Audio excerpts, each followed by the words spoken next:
Luck in investments. This is one area we can talk about on for days and days and days together without any interruption. This is an area that I have been working into, investments, and I can actually tell you the difference that two people have in their fortunes when they started at the same time, invested the same amount of money in the same kind of scheme or in the same sort of strategy, and the results and the outcomes were dramatically different. Like I mentioned in the original introduction piece of this masterclass, it was maybe their behavior, maybe their circumstances, something or the other didn't work out, maybe their nervousness, maybe anxiety, or on the other side, maybe their complete faith in the person who was managing their money, complete faith that everything that will happen to them will only be good and nothing bad can ever come to them, so on and so forth. There's so many things there.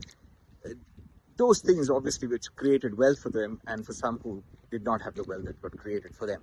Now, you see, when we talk about investments, it's very unique and very rare that you found, for example, Bitcoin, and you invested in Bitcoin and maybe in 2010, and today you become a millionaire or billionaire because of your investment in Bitcoins. Or maybe you invested in a land. See, again, we're talking all about in one generation. We're not talking about intergenerational wealth. Okay, so maybe you bought a piece of land and now suddenly the government wants it, or some private industry wants to have it, and they want to have it because they're ready to pay you any sort of price, and your land value has appreciated maybe 200 times, 500 times. I mean, some insane multiplier.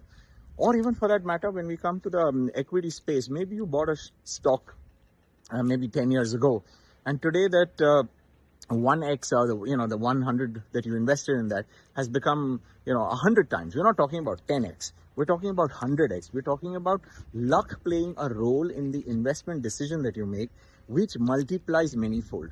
Now, as you might even imagine, most people don't have this. Even if you are lucky, you might be lucky on one or two pieces of investment. Let's, for example, make it really simple. Let's say you have a portfolio of shares with you.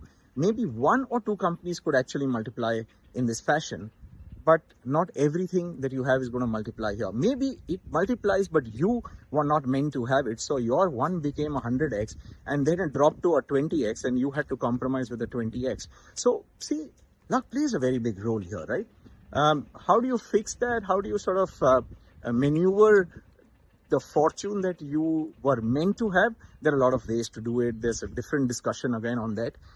Obviously, professional help being one of them, but a lot of other things that you might want to do in terms of monitoring, budgeting, figuring out asset allocation, so on and so forth. But that's not the subject of today. The subject today is luck playing a role in that. Is luck making you do things? Is luck making you take decisions that are good or bad for the money that you're going to have? And in investments, now this is where I've seen this firsthand, and I'm going to quote a lot of examples in front of you, okay, over in the next few minutes. Like I said, if you are meant to have it, it happens. If you are not meant to have it, it doesn't happen. For whatever reason. I mean, it's extremely complex. It's very difficult to actually explain and put it in words, but this being a very, very delicate and a very sensitive sort of topic, and of course, I mean no offense to anybody by talking about how somebody has been fortunate and how somebody has not been that fortunate. Just take it as a case study, as an observation, and as a learning. It is nothing but a summation of experiences that we've had, and sometimes how things work in your favor, sometimes how investments don't work in your favor. So that's what we are going to now quote as we move along in this masterclass, as we move along in this subject. We're going to quote examples from a variety of investments, and in those investments, what happened, why it happened, what made the person do it, what made the person gain it, or what made the person lose it. You might identify a lot of these behaviors are something that you may have exhibited, or something that you might be thinking about right now, or something that you are likely to think about in the years to come. Whichever way it is, I think there's a lot of learning which is going to happen in the next episode, in the next chapter, as a result of which you will be able to see, can you actually bend luck a little bit your way and make sure that we learn from the mistakes and the experiences of others, and the ones who have made money, let's make them the idols to follow and then basically multiply our money for ourselves.